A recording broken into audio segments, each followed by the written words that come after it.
Welcome to my channel little lamp Indian kitchen Tamil. நான் உங்கள் பார்க்கவி. இன்றைக்கி நம்ம பார்க்க போகிற ரெசிபி ரொம்ப சிம்பிளான சேம் டைம் ரொம்ப ரிச்சான ஒரு ரெசிபி.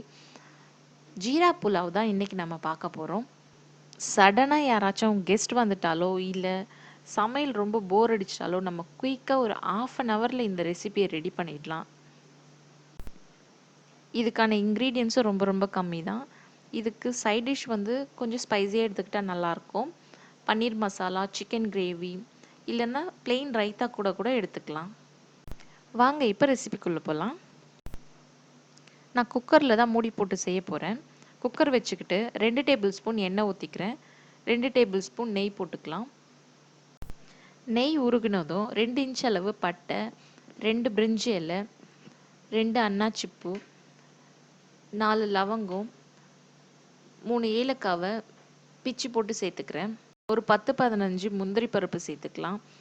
5-6 பச்சை மிளகாய் கீரி போட்டு சேர்த்துக்கிறேன். 1 ஸ்பூன் சீரகம் சேர்த்துக்கலாம். 2 பெரிய வெங்காயத்தை நறுக்கி வச்சுருக்கேன், அதையும் சேர்த்துக்கலாம். எனக்கு கொஞ்சம் ஃப்ளேவருக்காக நான் 2 ஸ்பூன் புதினா கொத்தமல்லி சேர்த்துக்கிறேன். இது ஆப்ஷனல் தான், சேர்க்கணுன்ட்டு இல்லை. புதினா கொத்தமல்லி ஃப்ரை ஆனதும் 1 ஸ்பூன் இஞ்சி பூண்டு விழுது சேர்த்துக்கலாம். இது ஆப்ஷனல் தான், இது நல்ல ஒரு ஃப்ளேவர் கொடுக்குன்றதுனால நான் இஞ்சி பூண்டு விழுது சேர்த்துக்கிறேன். இப்போ எல்லாத்தையும் ஒன்றா கலந்து விட்டுக்கிட்டு தேவையான அளவு உப்பும் தண்ணியும் சேர்த்துக்கலாம். தண்ணி 1க்கு 1.5 அளவு தண்ணி சேர்த்துருக்கேன். அதாவது நான் 2.5 டம்ளர் அரிசி எடுத்திருக்கேன், 1/2 கிலோ அரிசி. அதுக்கு 4 டம்ளர் தண்ணி எடுத்திருக்கேன். இது பாஸ்மதி ரைஸில் மட்டும் இல்லை, நார்மல் ரைஸ்லேயும் பண்ணலாம். எந்த டம்ளரில் நம்ம ரைஸ் எடுக்கிறோமோ அதே டம்ளரில் தான் அரிசியும் எடுக்கணும். இப்போ அரிசி போடுறதுக்கு முன்னாடி ஒரு 5 to 6 மினிட்ஸ் மூடி போட்டு தண்ணி நல்லா பாயில் பண்ண விடலாம்.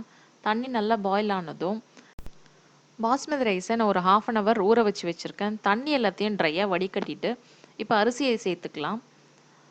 அரிசி எல்லாத்தையும் சேர்த்துக்கிட்டு ஒரு முறை நல்லா கலந்து விட்டுக்கிட்டு உப்பு தேவைன்னா இப்போ நம்ம செக் பண்ணிக்கலாம். மூடி போட்டு ஒரு 7-8 நிமிஷம் இதை ஹை ஃப்ளேமில் வச்சு குக் பண்ணிக்கலாம். மேலே ஒரு பாத்திரத்தில் பாதி அளவு தண்ணி வச்சு வெயிட்டுக்காக நான் வச்சிடுறேன். அப்போ தான் கம்ப்ளீட்டாக சீல் ஆகி ஏர் எதுவும் வெளியே போகாது. ஒரு 8 நிமிஷம் கழித்து நம்ம ஓப்பன் பண்ணி பார்த்தா ரைஸ் நல்லா குக்காக இருக்கும். ஓகே, இதை நம்ம இப்போ தம் போட்டுக்கலாம். அதே மாதிரி வெயிட்டுக்காக மேலே அந்த தண்ணி பாத்திரத்தை வச்சுட்டு 10-15 நிமிஷம் ஃபுல் சிம்மில் வச்சிடலாம்.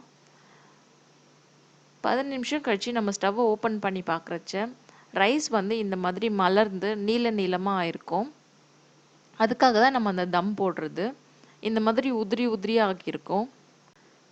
ஓகே, நம்மளோட ரொம்ப சிம்பிளான ஜீரா ரைஸ் ரெடி ஆகிடுச்சு. ஏதாச்சும் ஆஃபீஸ் ஈவெண்ட்டுக்கு கூட நம்ம சிம்பிளாக சட்டுன்னு ரெடி பண்ணி எடுத்துகிட்டு போயிடலாம் ½ an hourல. ஓகே ஃப்ரெண்ட்ஸ், இந்த வீடியோ உங்களுக்கு பிடிச்சிருந்தா லைக் பண்ணுங்கள், ஷேர் பண்ணுங்கள், கமெண்ட் பண்ணுங்கள். மறக்காமல் என்னோட சேனலை சப்ஸ்கிரைப் பண்ணுங்கள். பக்கத்தில் இருக்க பெல் ஐக்கானை கிளிக் பண்ணுங்கள். ஸோ தட் என்னோட நோட்டிஃபிகேஷன்ஸ்லாம் உங்களுக்கு ரெகுலராக வரும். தேங்க்யூ, பாய், டாட்டா.